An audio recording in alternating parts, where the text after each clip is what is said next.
Welcome to the Soul Seeker podcast. I'm your host, Sam Kabert. I started this pod back in 2019 when I was taking my first steps on the path of remembering. And at the time, the tagline for the show was a journey of self-discovery. A year later, it became a journey of remembering. Yet, what I know now is back then I was still seeking. And what I've come to know now is that it's the journey of seeking that brings us the silent, slow stillness of acceptance. And therein lies our own innate wisdom. It's my mission now to eradicate the glorification of hustle culture, as it was my drive in entrepreneurship that led to a greater whole, and that's because I was outsourcing my sovereignty rather than looking within. So let this be your invitation to take a deep breath in and remember that at any time we can shift our thoughts and our feelings to create the outer world in which we wish to live. Soul Seekers, it's time to grow. Let's go.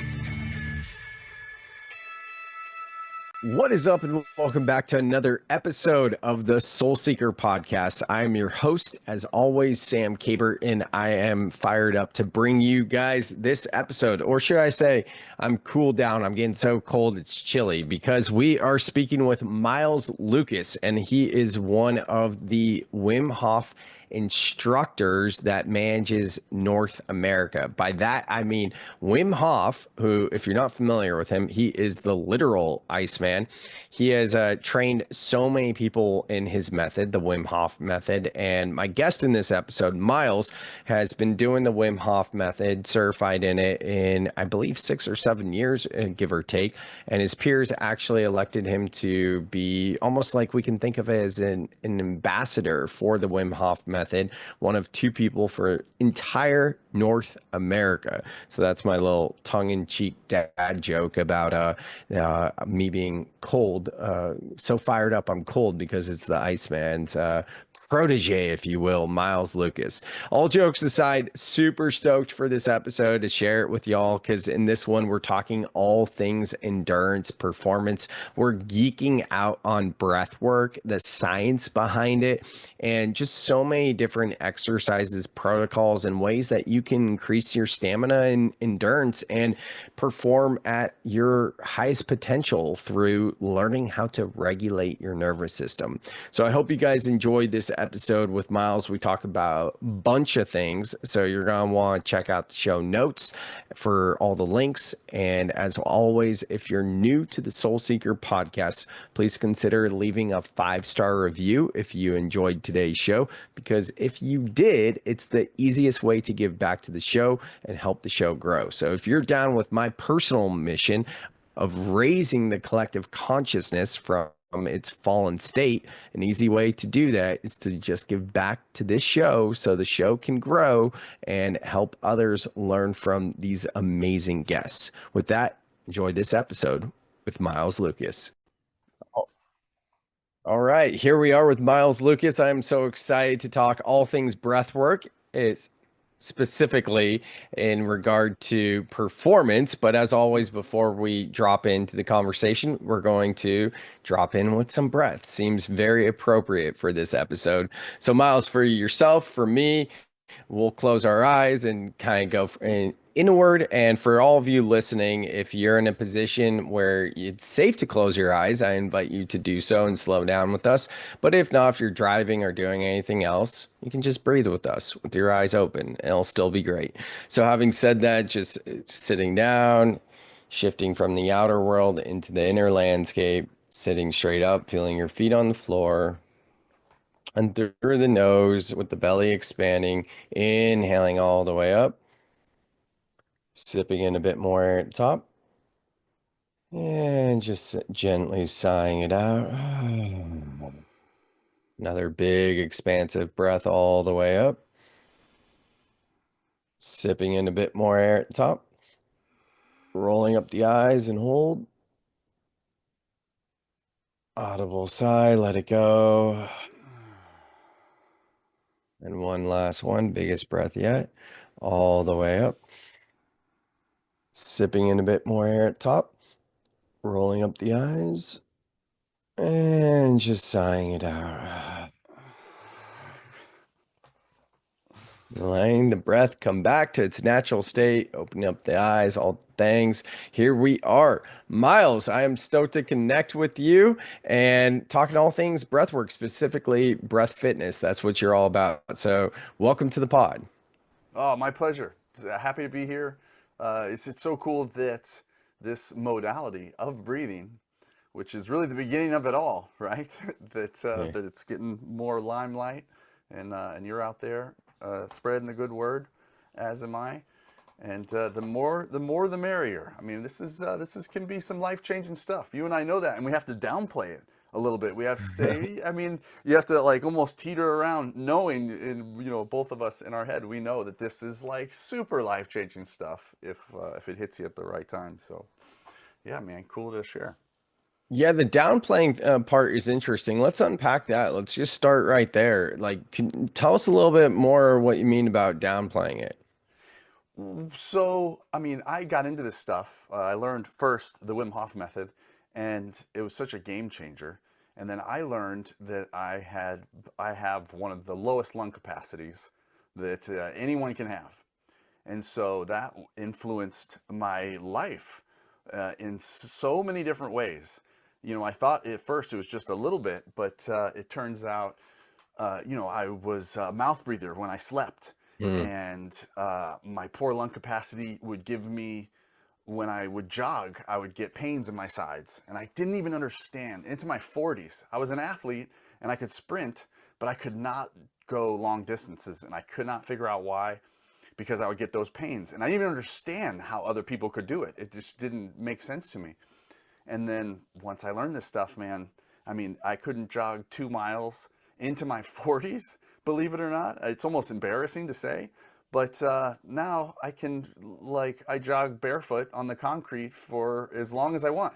Like, there is no, I can see how you could go as long as, if your breathing gives you the energy that you need, then there's no end to it. And you're a kiteboarder too, right? Oh yeah, I love kiteboarding.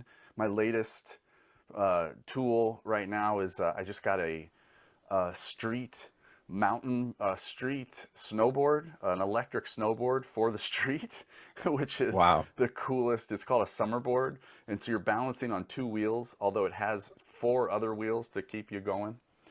But so yeah, just to bring it back, it's tough to tell people that don't know about breathwork at all that this Mhm. will change your life in 10 different areas.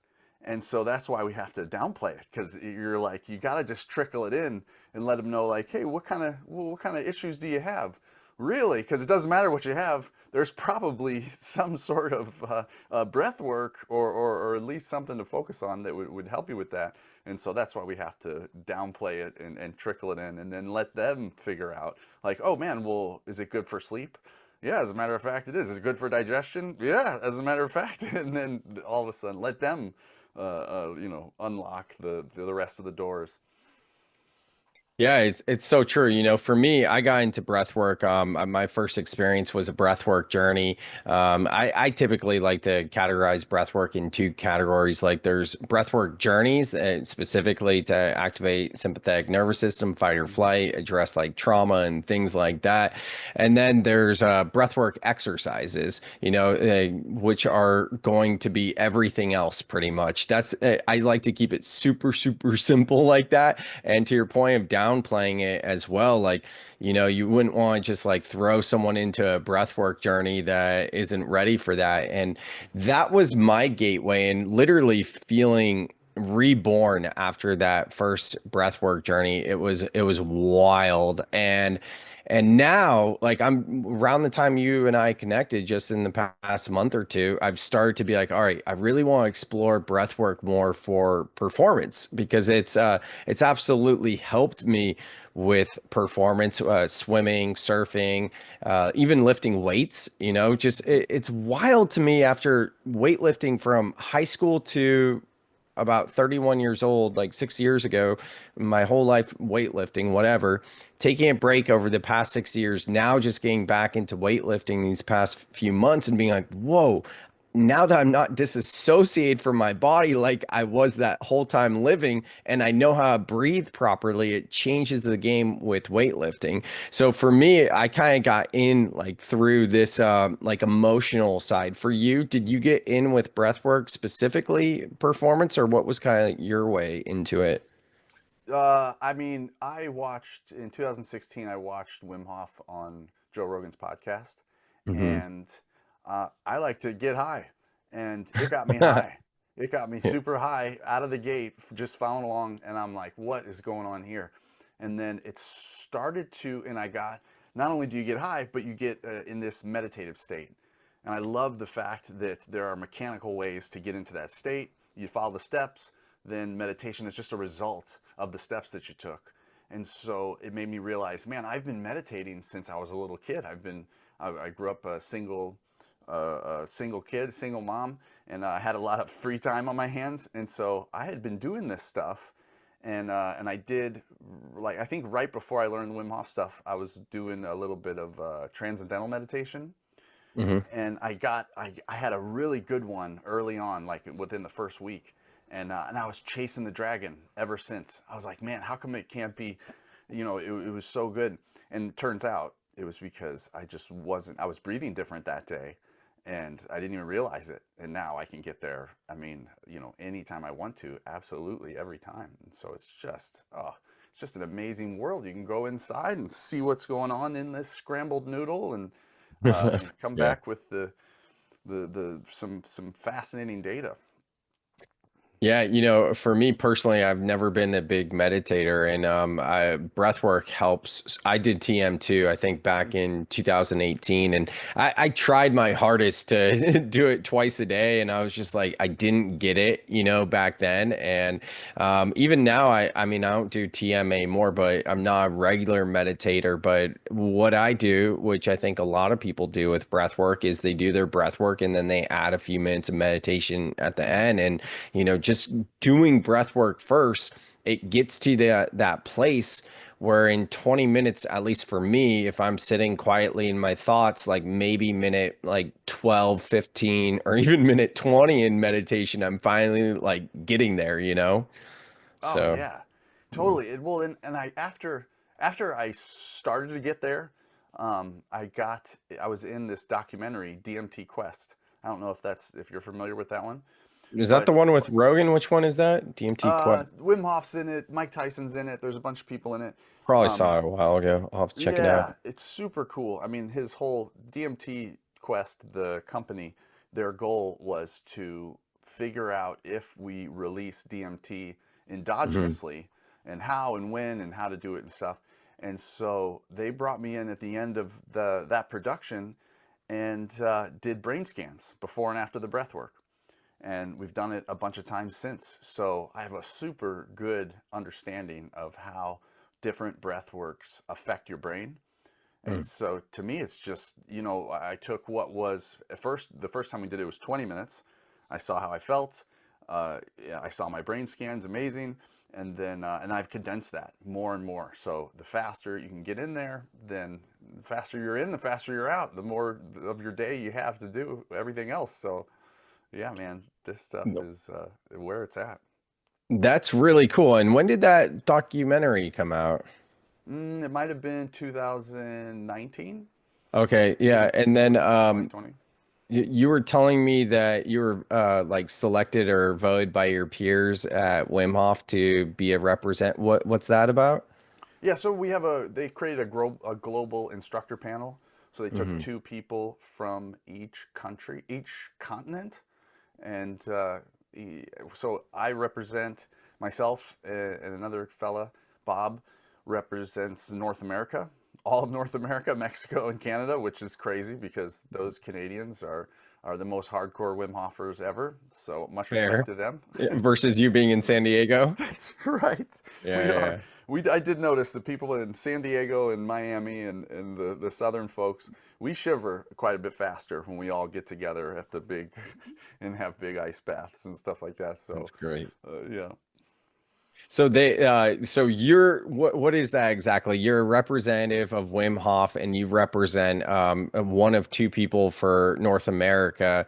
Yeah. But what does that mean? Like, do you train other Wim Hof instructors, or what exactly does that mean? So no, more or less, we're getting to the what we're gonna do is still in the works, but the we help out the other instructors as far as just following what Inner Fire, what the company wants people to do.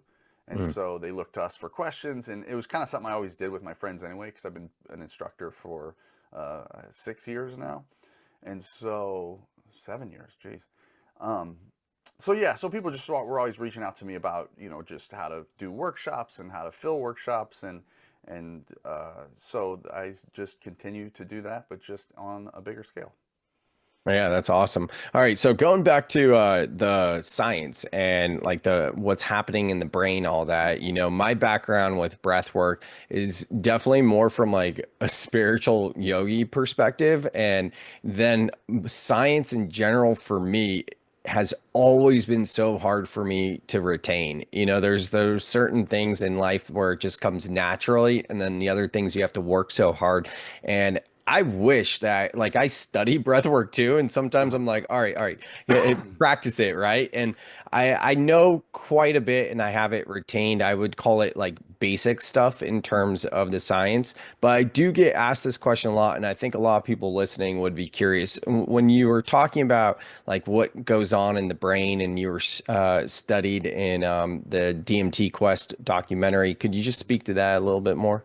Have you ever felt overwhelmed by emotions and unsure how to move through them? Sam created the Breath Club to help you find calm and clarity. In this free online community, Sam teaches how to regulate your nervous system through breathwork and process emotions effectively. Did you know that most emotions only last 90 seconds when you fully allow yourself to feel them? This is called the 90-second rule, and it's a powerful tool backed by science for emotional healing. Each week, Sam hosts live calls to guide breathwork practices and create real connection. You'll also get access to an online course and pre-recorded breathwork videos. The link to join is in the show notes. Oh, sure. I could talk tons about it. The big thing that we saw, that you can see in the documentary, it's free on YouTube, DMT Quest. And lots of cool stuff's happening. The next ones should be coming out. We've done a lot more since then. Cool. But what they were trying to prove was, in clinical study in Michigan University, they were injecting people with DMT and taking a look at their brain. And what was happening is gamma brainwave frequency was just shot through the roof. So your head lights up. Gamma brainwave frequency is the fastest, the highest frequency brainwave. And so that is associated with a meditative state, in a high functioning meditative state. So flow state, or something where your processes are really kind of firing. And that's really interesting too, because if your brain waves are moving faster, then perhaps your decision making is a little bit faster. And when your decision making is a little bit faster, does time slow down a little bit? I don't know. I mean, you're kind of changing your relationship to everything when you get into that gamma brainwave state, and that happens also to be one of the first signs of early Alzheimer's is a lack of gamma brainwaves and a lack of cerebral spinal fluid. Well, coincidentally, the Wim Hof method engages the cerebral spinal fluid. You get a big dose of cerebral spinal fluid in your head, and you get that activation in a good session, a significant session. You get that activation of gamma brainwaves, which and again, that is you can feel it. I mean, your hair feels like it's on fire. You felt it the first time you did, because holotropic breathing. I think that's kind of what you started too, was holotropic breathing. I did transformational breath. Have you tried that style? No, I don't think I have. Is that yeah? It's like it's a style.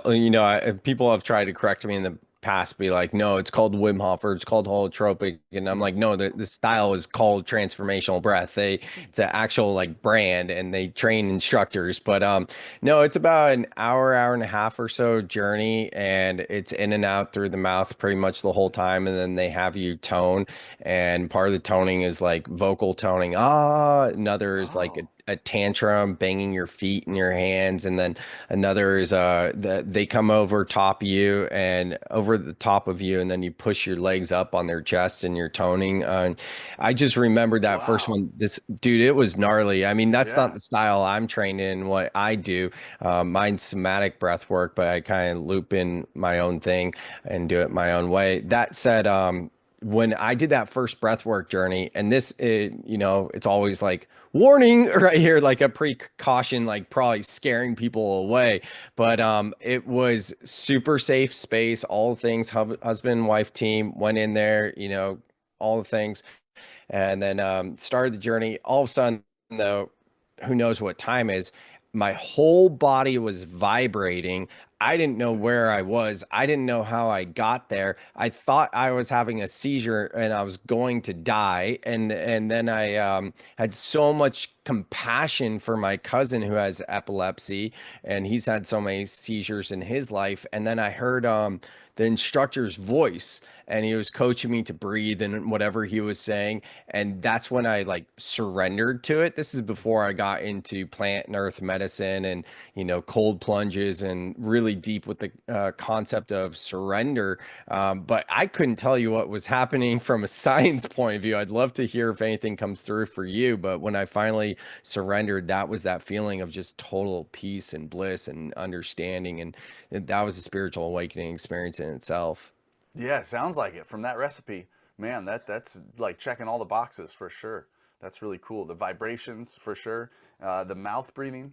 Kind of an interesting fact that I think a lot of people don't know is that when you do nose breathing, when you do the Wim Hof method with nose breathing, you actually detract from the sort of the mental experience, because we need a vascular constriction in the frontal cortex. We need it to constrict so that we disassociate from stress, from the outside world, just from the focus of the outside world.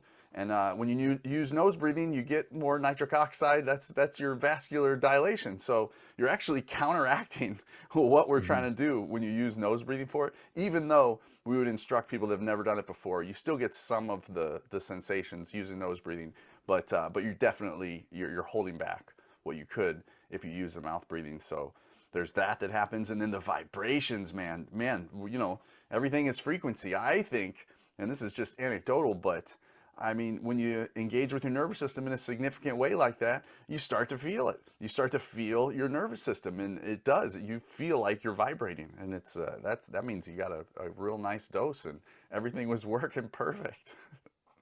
Yeah, I've danced with the toad medicine, Bufo, quite a bit, quite a bit. Very, Okay. very, very familiar with that one.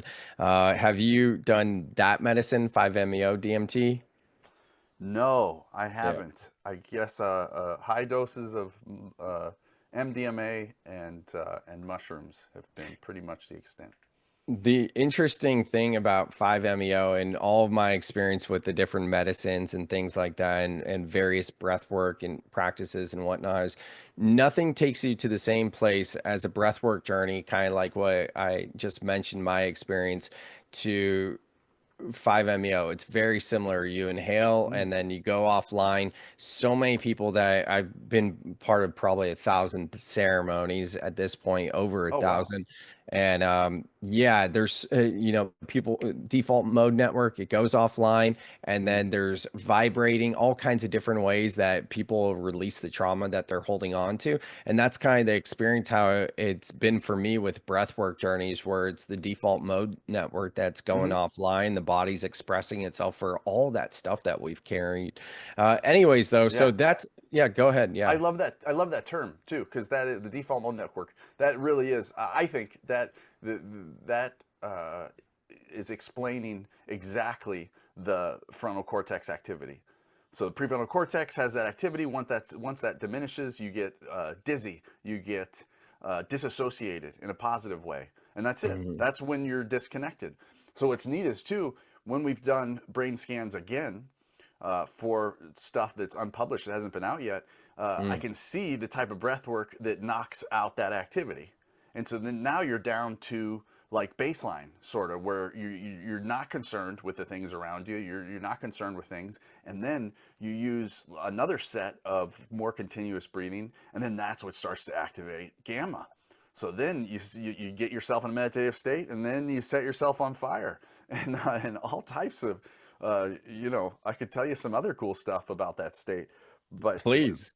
well, so one of my favorite things, my favorite thing that happened was we went to a clinic that does brain scans, and then they assess people for deficiencies, and then they give you protocols, months and months long protocols that will help repair those deficiencies.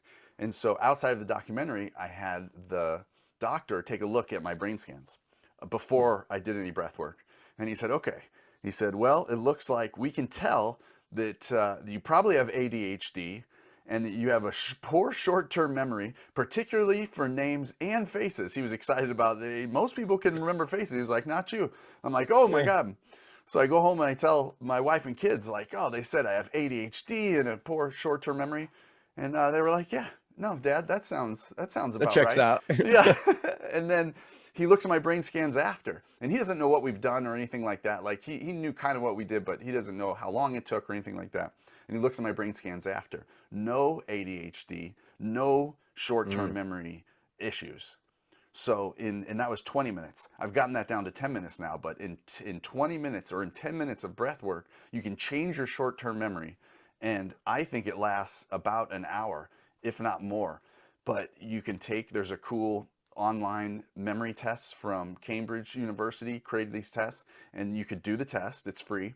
And then, you know, maybe do it a few times so you know kind of what your baseline is, and then do the test, do the breath work, do the test again, and sure enough, you're going to get a stronger, a higher result. You're going to get your short-term memories better in that short amount of time, and that is applicable for when you're on a podcast, when you have to give a speech, when you have to have words come out, when you have to be somewhere and remember a bunch of names and faces. Like almost nobody knows that breathwork can do that, because I've searched on Google to see if anybody's searching for it, so if it's something that I should put out there, but it doesn't matter, because nobody's searching for it, because nobody even knows that that's possible.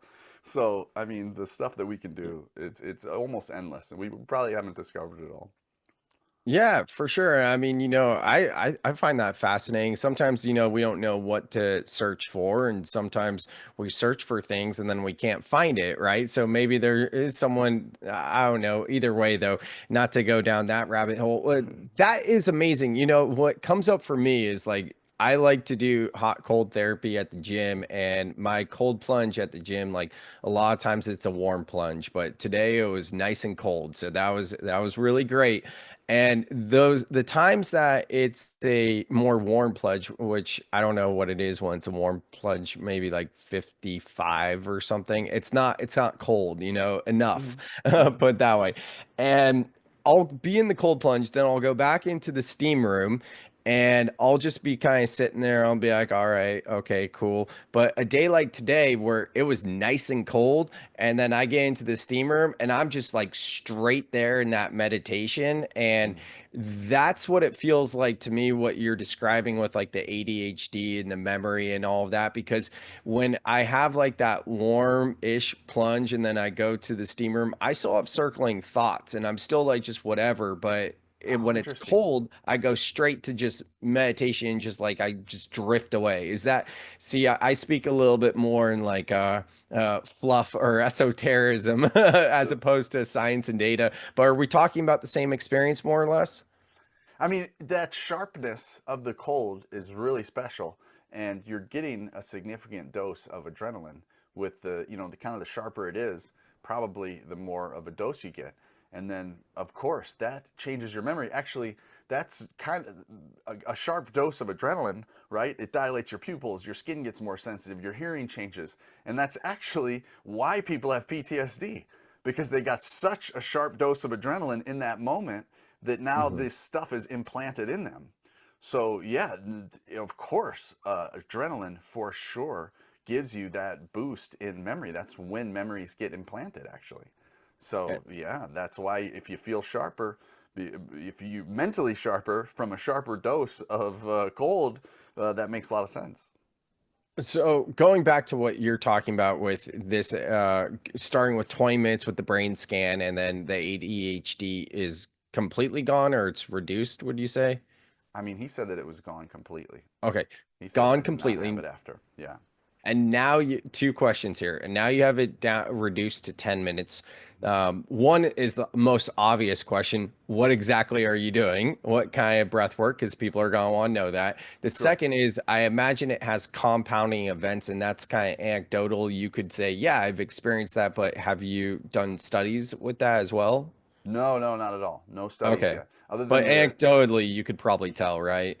well, yeah, the ADHD. Yeah, I mean, ADHD to me is kind of anecdotal from it seems like, but yeah, but the memory stuff, you can just do the memory tests, and you could try it before and after. And then the protocol. The protocol is, the first time I did it, it was first the Wim Hof fundamentals, and then I did the advanced. And the advanced is just no.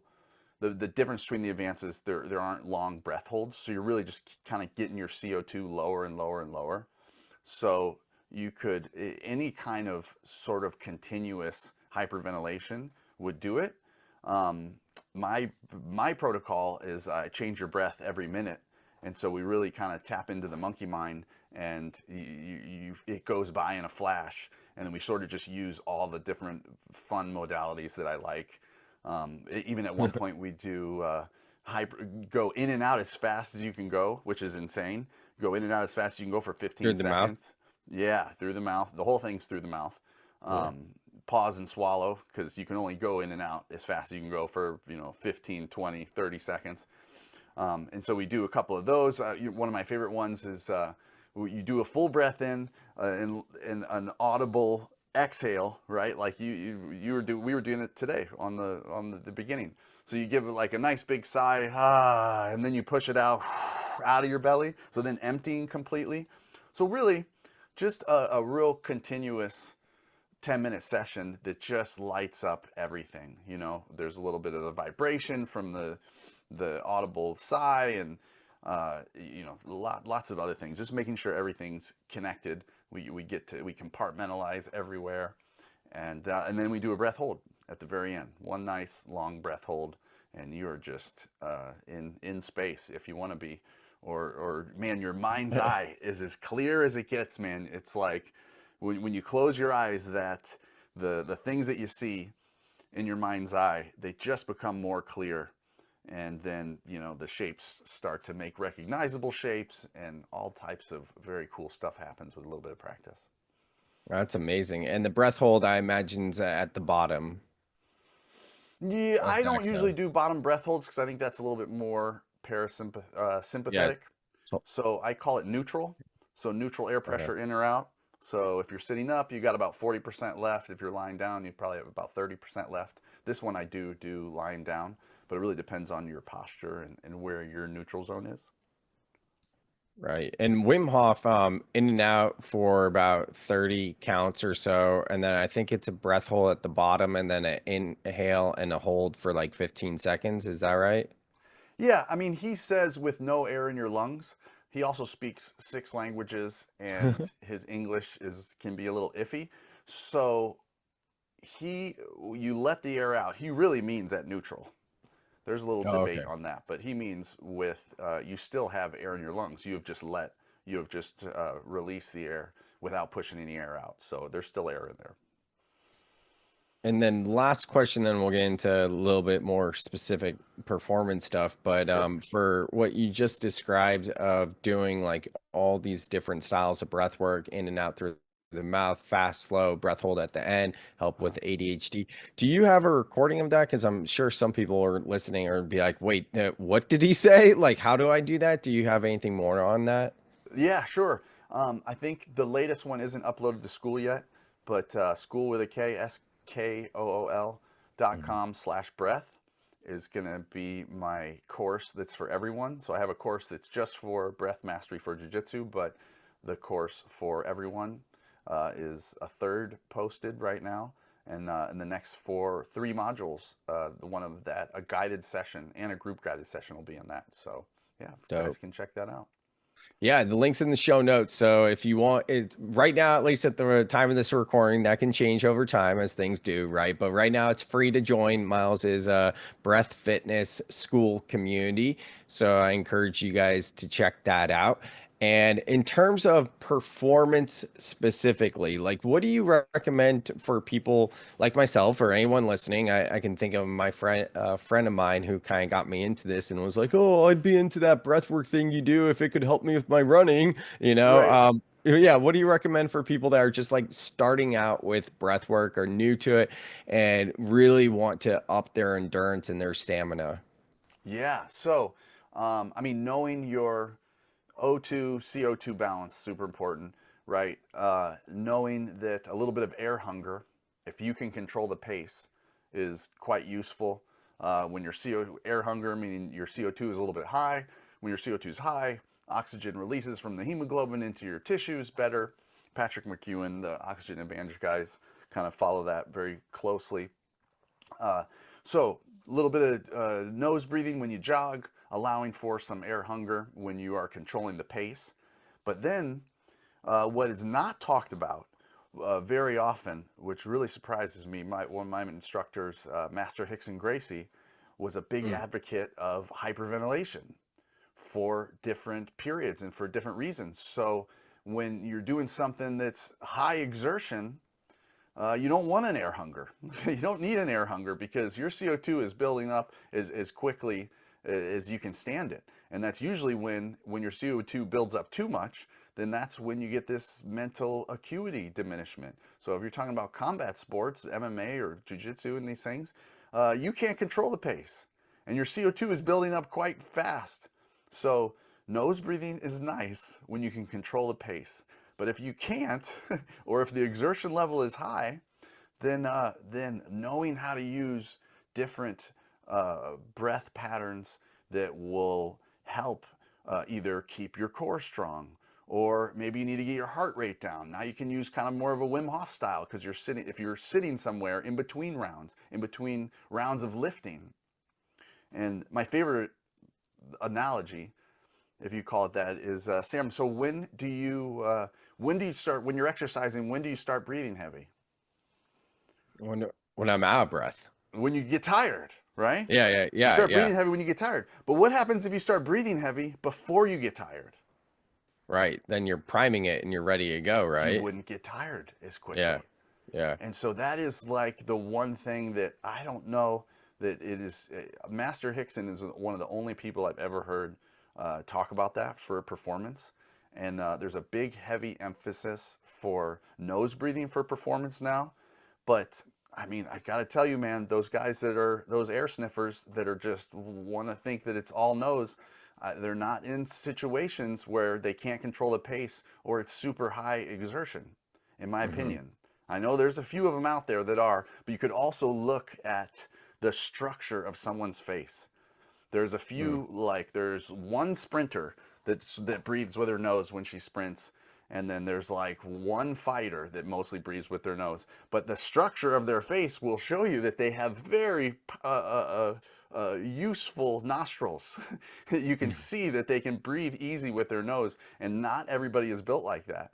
And so dumping CO2 quickly with forceful exhales keeps your core strong. And that is a tool that you can use 3 to 5 forceful exhales when you even have the slightest iota that you're getting tired. If you think you're about to get tired, 3 to 5 forceful exhales will dump CO2 fast enough while keeping your core engaged. So you can use that when you're lifting, when you're pushing something, when you're wrestling somebody, when you're punching. All those things we've heard, kung fu, xia, when you're making these noises when you do it. Right. We've heard Serena Williams, xia, when she's hitting the tennis rack. That noise is creating a forceful exhale because she's closing the aperture, and you're pushing out through that more closed aperture, and so your core's strong. But now you're also continuing to breathe. So that's the mistake that people make, is when they need their core to be strong, when they're hitting something, pushing something, they hold their breath. Well, because that's the right thing to do, because they need their body to be strong, the strongest in that moment. But if you need to keep up that pace or keep up that exertion, then you can just close the aperture, push out through your teeth, push out, curled tongue, pursed lips, whatever you want to do. Make a noise. Doesn't matter. It's all part of it. In Jiu-Jitsu, we'll even add in a pattern. You can add in like some Oh, I sort of haven't seen pattern if you're that. That's going. cool. Yeah, that's a fun one too. Whatever you were. That sounds like you're in a jazz band or something.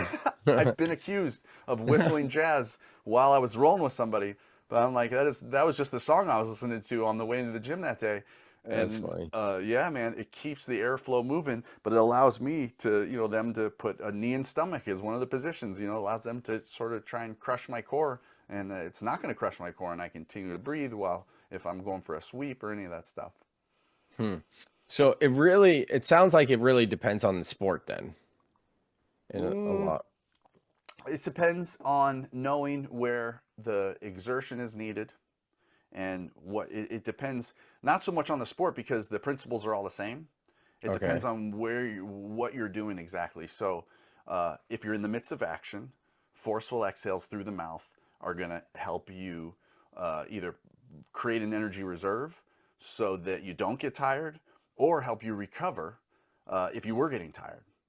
So what would that look like? You could choose a sport, whether it's Jiu-Jitsu or something. Could you just give us a quick little demo?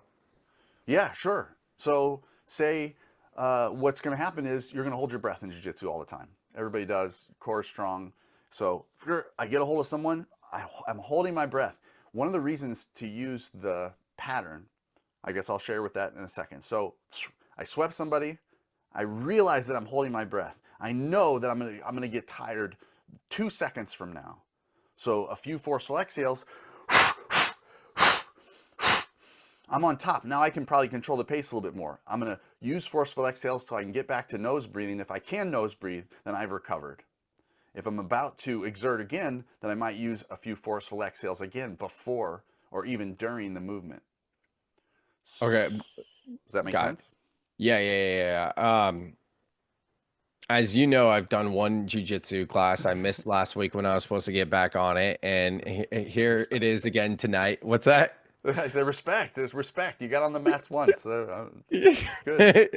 Probably like standard. Someone goes once. Yeah, and then today it's 100% rain. Like it's just been raining nonstop. I'm like, do I want to go? Do I not want to go? And I'm like, it'll be a game time decision. But I am getting back on the mat, and it was fun to go once. So Jiu-Jitsu is for sure not my sport, but it sounds like you did mention it could be before or during like the move. So for a good rule of thumb, I mean, let's take running. I think that's a better example because you're always running, right? Yep. There's no pause in running.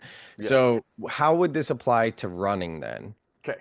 So jogging, you're using nose breathing. Running, you're controlling the pace the whole time for the most part. You're not always controlling the exertion because there's hills, or you gotta pause to drink water or whatever it is, or clear your nose or something like that. So nose breathing with a tiny bit of air hunger while you're at this pace that you can control. Now you need to switch to a hill.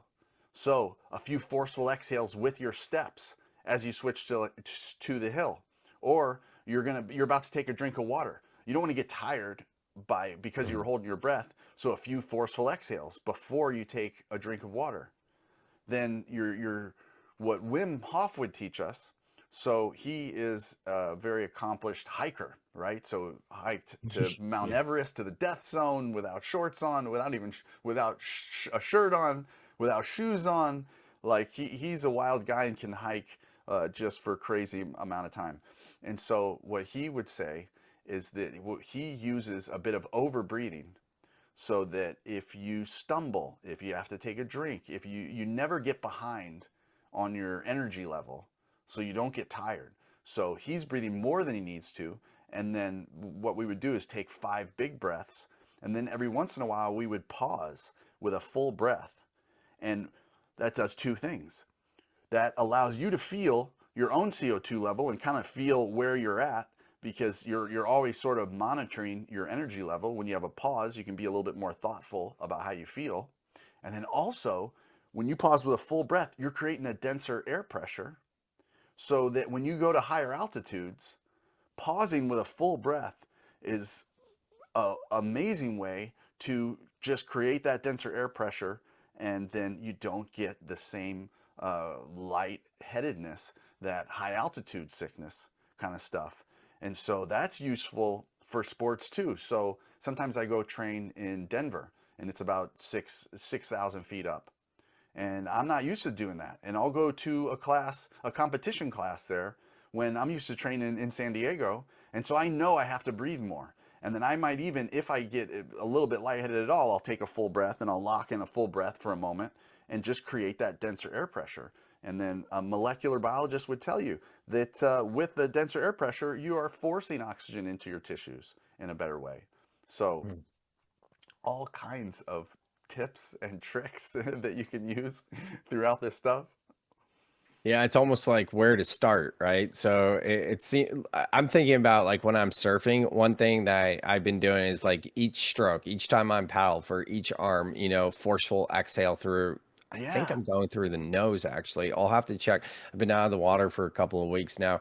And then the other thing too is like in between sets when the waves are coming, it's like to your point, all right, prepare like with my breath. And now after a wave crashes and then I have that time, I just power through it. Right before that, then I would do 3 forceful exhales, right? And just like power through real quick.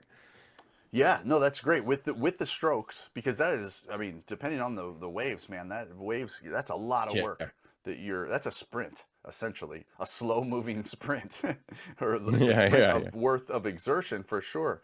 So yeah, forceful exhales with each one of your paddles, man, is going to keep you going a lot longer.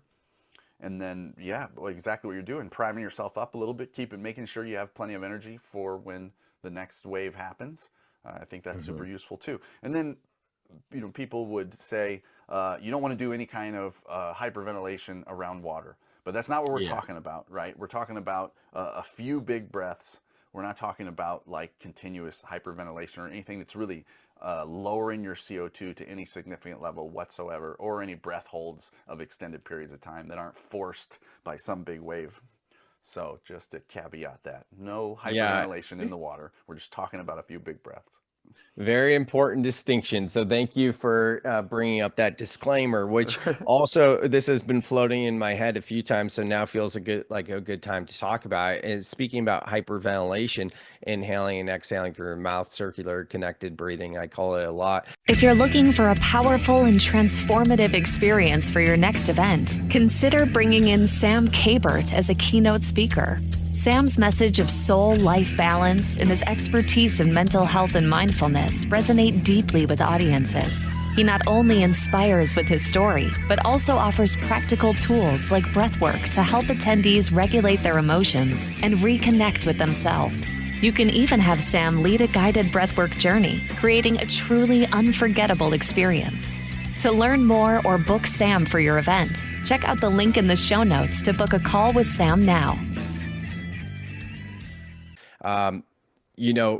Does it matter? Like for me, first thing I do when I wake up is I do my breath work, kind of like a Wim Hof style, circular connected breathing.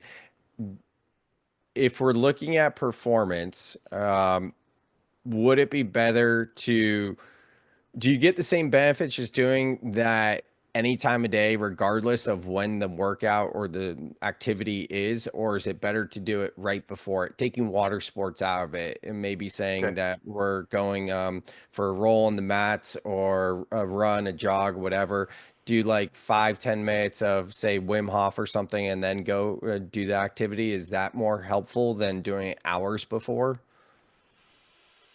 Is it more helpful? Hours before, is it useful? Yes. Because it's a nice workout for your breathing system, and then you're engaged with your fascia, just like it would be nice to stretch that morning. It's also good to stretch right before you go. And then right beforehand, is it good? It can be super good, particularly for competition, where if you ever have an adrenaline dump, then that's oftentimes why people don't perform as well when they get to competitions. It's because they're getting that adrenaline dump. So you can give yourself some adrenaline. You can start the dump before you get in the competition and actually relieve anxiety and that adrenaline dump during. So some Wim Hof style breath work there. And let's just add in one more thing. It's good to be strong on both ends of the spectrum, because we are quite capable of so much more than what we put our bodies through, right? No lions and bears are chasing us anymore, but we're capable of an awful lot. So we are not really pushing ourselves to the limit on either ends. We're not really breathing as hard as we're capable of breathing, and we're not also holding our breath or doing light breathing as capable as we would be. So it is long-term benefits to do static breath holds without any hyperventilation at all. Just do static breath holds to increase your CO2 tolerance.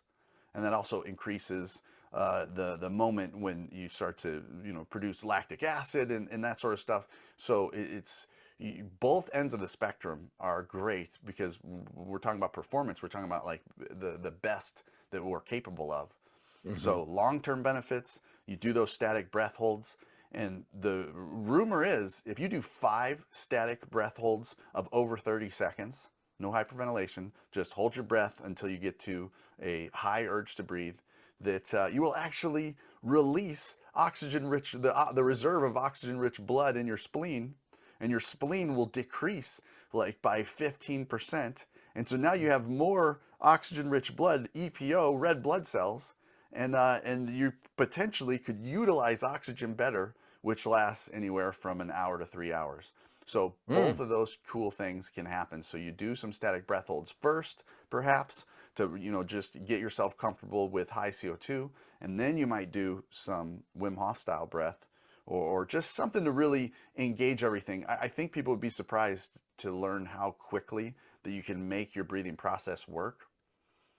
So, like, have you ever heard Andrew Huberman talks about the theory of antagonist muscle activation? You ever heard of this? So, oh, right, yeah. Yes, it's so cool. It's like if you can't, you touch your toes, you test your toe touch, and then you activate the tops of your legs while the bottoms are soft, and you do it for 30 seconds. And now all of a sudden, in 30 seconds on each leg, you can touch your toes further. So you just got more flexible in 30 seconds. Which blows Jiu-Jitsu guys' minds away, because everybody wants to be more flexible, but it's really about activation. So the same thing happens with your breathing process. It really only takes you essentially 30 seconds of hitting all the spots, and then in a few minutes, now you've changed your vital capacity, you've changed your breathing capacity. So a little bit of Wim Hof breathing do that, but really just a couple minutes worth of exercises, breathing exercises will do that, and that's going to be a big game changer for any type of athletic endeavor.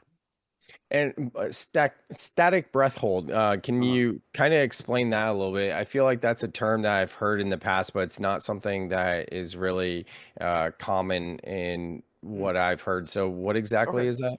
Oh, just meaning, so no hyperventilation beforehand. So you're just at CO2, normal CO2 levels now. So like if you're familiar with the nose clearing exercise that the Oxygen Advantage guys do, you just hold your breath until you get to a high urge to breathe. And that's a static breath hold. So you didn't do any preparation beforehand. And On inhale or exhale? again, you could hold it at neutral. Oh, hold it. Okay, so basically, if some, because I'm going to try this for myself, but also I'm hoping a ton of people listening are going to try it for themselves too. So I want them to know how to do it clearly. So I'm speaking, blah, blah, blah, blah, blah. All of a sudden, like no inhale or exhale, I'm just going to hold as long as I can. Is that right? Yeah, just hold it neutral, and then in the Oxygen Advantage method, they call it a BOLT score. So your blood oxygen level test. Right, I've heard of that. And so there's a little what's the word? It's very subjective. It's like, when is the first moment that you need to breathe without any you didn't have to swallow, or you didn't have any visual signs that you needed to breathe, and then your first breath has to be a slow breath in and out of the nose. So you count from the moment you hold your breath until you get to that point where you have to breathe, and that's your BOLT score. And so what you're trying to do with the static breath holds for performance is you're just trying to extend your ability to handle high levels of CO2. And it's a long-term process, man. It is not it's not something that you can get better at very quickly. I mean, it takes days, weeks, months, probably years. And if you take time off of it, it goes back down. So it's like something that you have to keep up with. But that's really kind of what free divers do, is they get themselves more and more comfortable with the high CO2 levels. So I do a lot of Kriya pranayama or root lock breathing. Basically, just squeezing at the root, inhaling up, holding at the top, and then kind of pumping and drawing the cerebral spinal fluid upward, right? And a lot of yogis, you know, this is Kundalini style, really big. So squeeze at the root, inhale up through the nose, sip in a bit more, hold for maybe about 30 seconds, do a few minutes of that. Is that considered a static breath hold or not, because it's neutral? Like for static breath hold, are we doing it for a few minutes? Are we aiming for 15 seconds, 30 seconds? Like how long are we aiming for? The goal is to get over a medium urge. So is that considered a static breath hold? I mean, it would be, but I don't think that because you're also moving with it, you're not really holding that to the highest urge to breathe possible, are you? Or are you? No, I am. Yeah. Oh, okay. Well then, yeah, I mean, once if you notice too that starts to extend, then you are getting, then you're starting to increase your CO2 tolerance for sure. So that would be considered a static breath hold for sure. The more breath you have, the better your breath hold's going to be. So you got to put that in consideration, But if you're getting to that place where you're like dying for a breath, then you're there. You're getting to that's a serious static breath hold. Man, breathwork for performance. This is so exciting. I've been having a lot of fun with it because I'm not an athlete.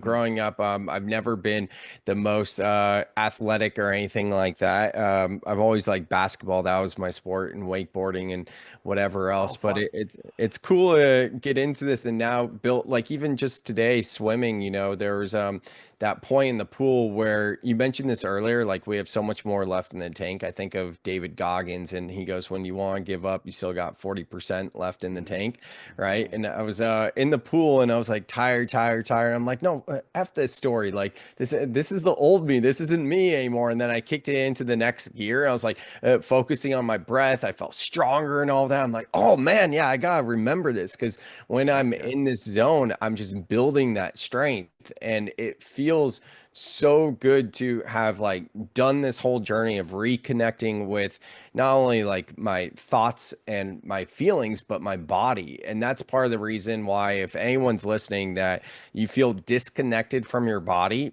for me and a lot of people I've worked with, like doing Kriya pranayama or root lock breathing, where you're squeezing, like doing a Kegel, and then bringing that up and squeezing that top, like that will get you in your body for sure.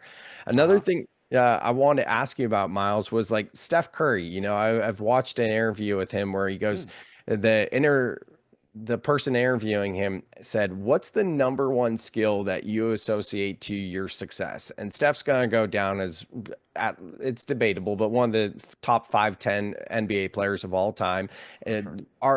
It's not a debate that he's the best shooter of all time. Right. And if you watch basketball at all, the guy is always moving. He's always running around. He's like should be out of breath. He's able to lower his heart rate in like a matter of seconds. I forget exactly what the statistic is, but when he was asked, what is the number one skill that you attribute to your success, he said breathing. He goes breath work. So I'm curious, because like I haven't seen much around like how he actually is able to lower his heart rate in a timeout.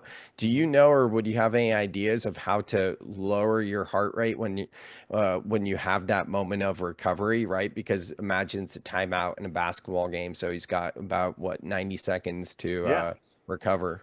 I would say that's what it takes. It takes about 90 seconds to control your heart rate. So I don't know what he's doing exactly. If I think about him, he's got his mouthpiece out all the time. Yeah. And so he's doing a lot of mouth breathing, which is interesting. And I think for lowering your heart rate, actually mouth breathing is more effective. And I'm probably in the minority there, because most people would say it's nose breathing. But mouth breathing, you can control the aperture.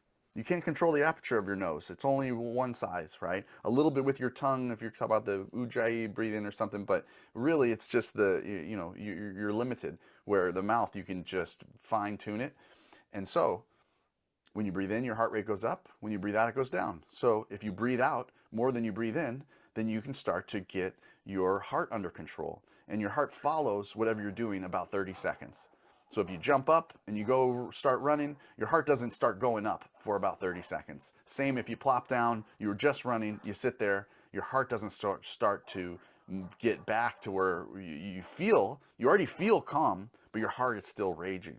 So you take big, short breaths in, about 80%, and you go out through the teeth, pursed lips, curled tongue if you want.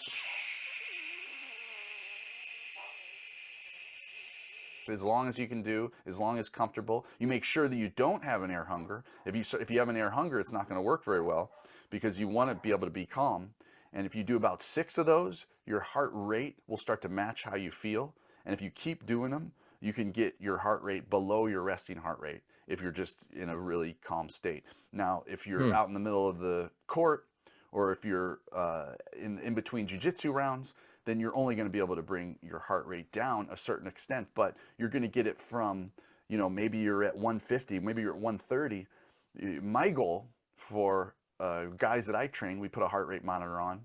In 90 seconds, we like to go from approximately 150 to under 100. It's hard to do. You can't do it every time, but you exert heavily, and then in 90 seconds, you try and get to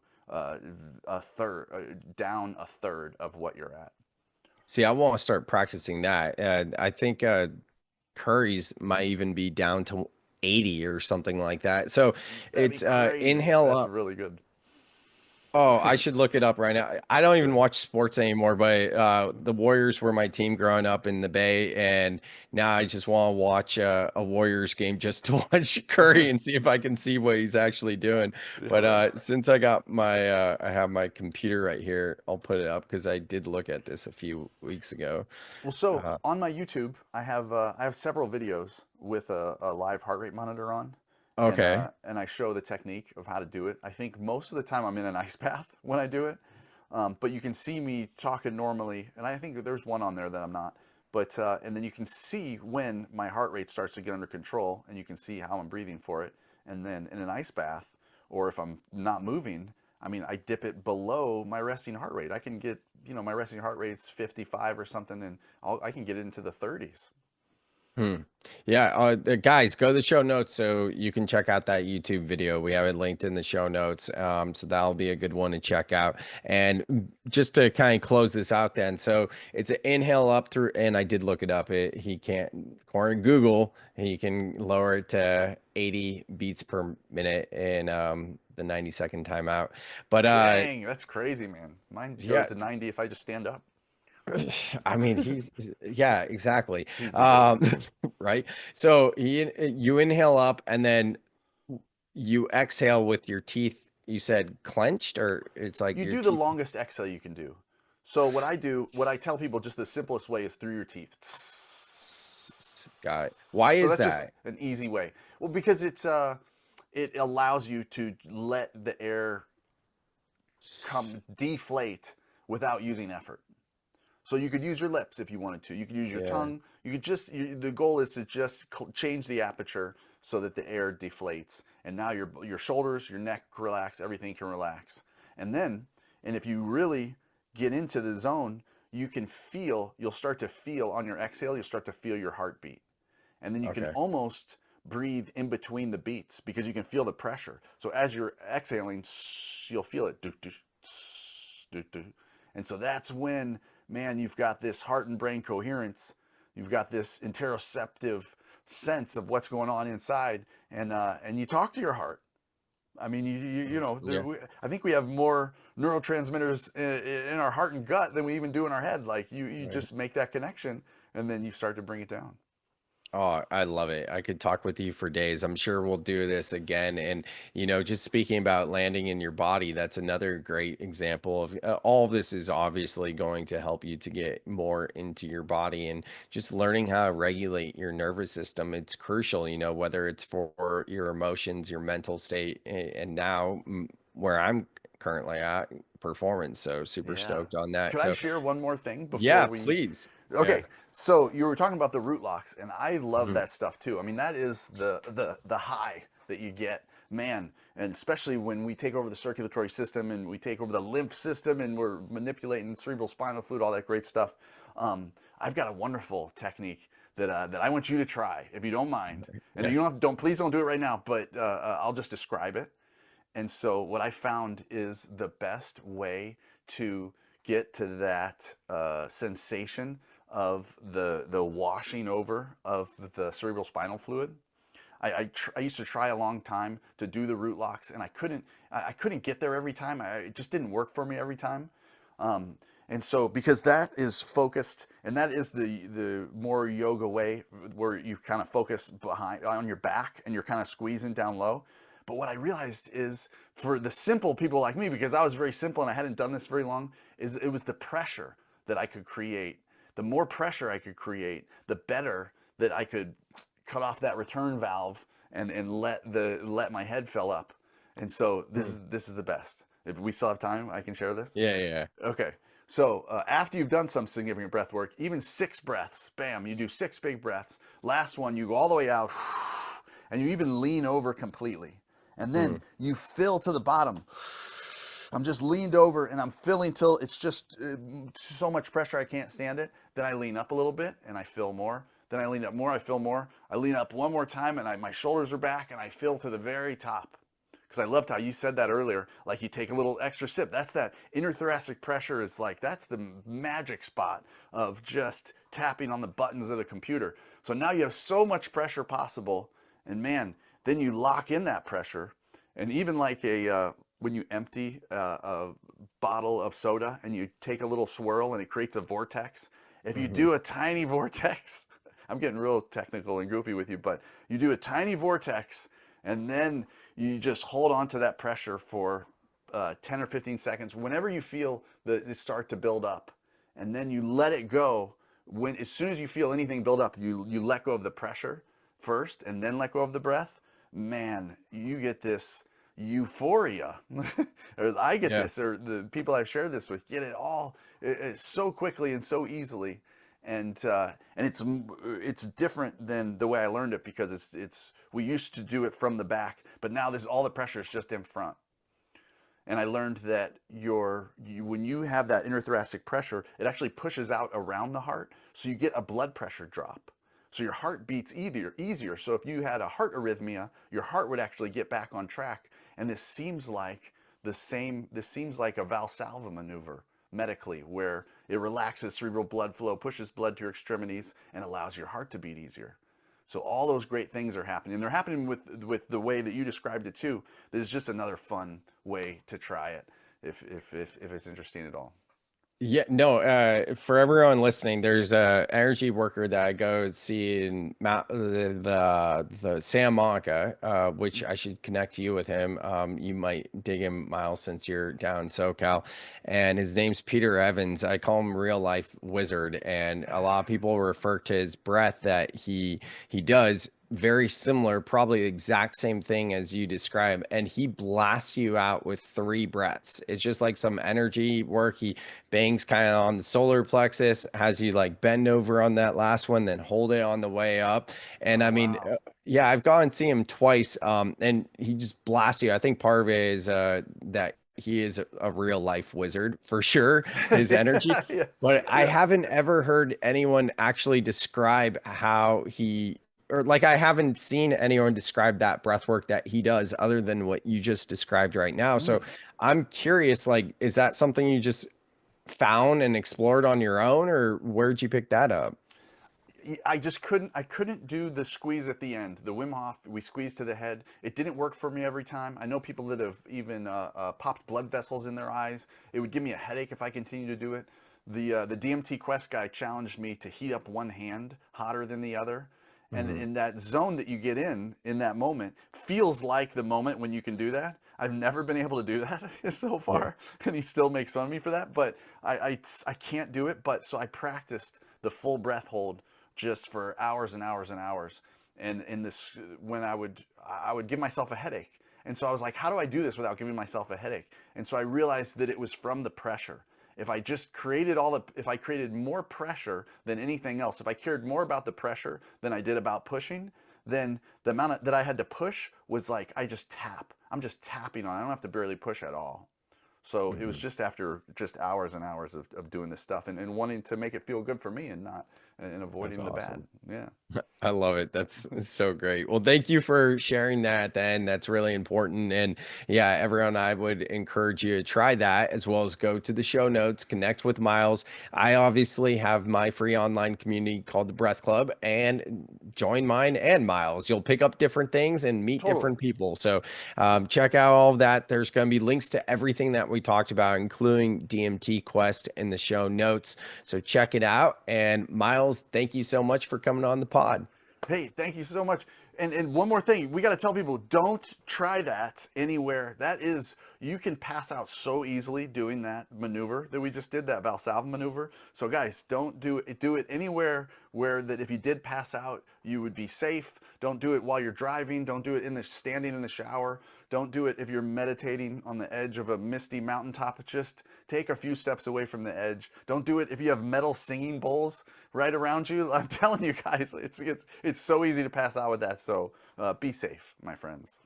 Very true. Thank you for including that. Thanks so much, Miles. All right, cheers.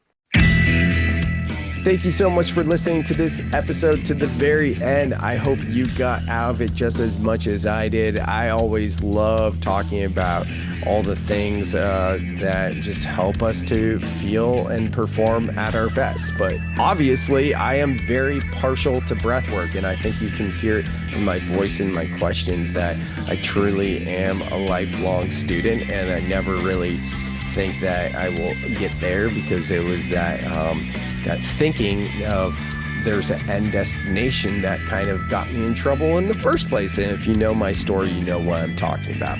All of that to say, I would love to have you in my Breath Club community. My Breath Club community is strictly about building community and teaching how you can actually apply these resources in real time. And we have a weekly call.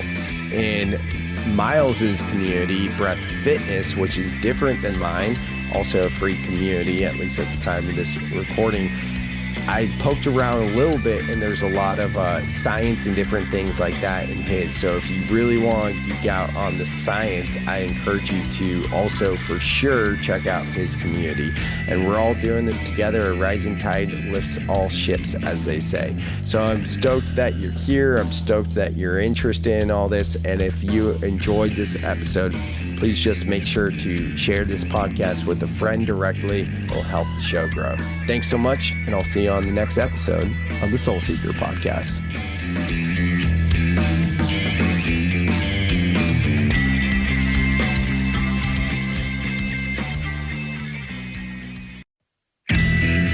Thank you so much for listening to the very end. I hope you dug this podcast just as much as I enjoyed it. If you got anything at all, please, if you could just do me a favor and leave a 5-star review wherever you listen to this podcast, it helps the show grow. So thank you for considering to leave a review. If you want to go deeper with Soltara or Elan, you can find the links to connect with them in the show notes. And if you want to work with me, the best way to work with me, the easiest way to work with me is the free way, and that's by joining the Breath Club. The link to the Breath Club is in the show notes.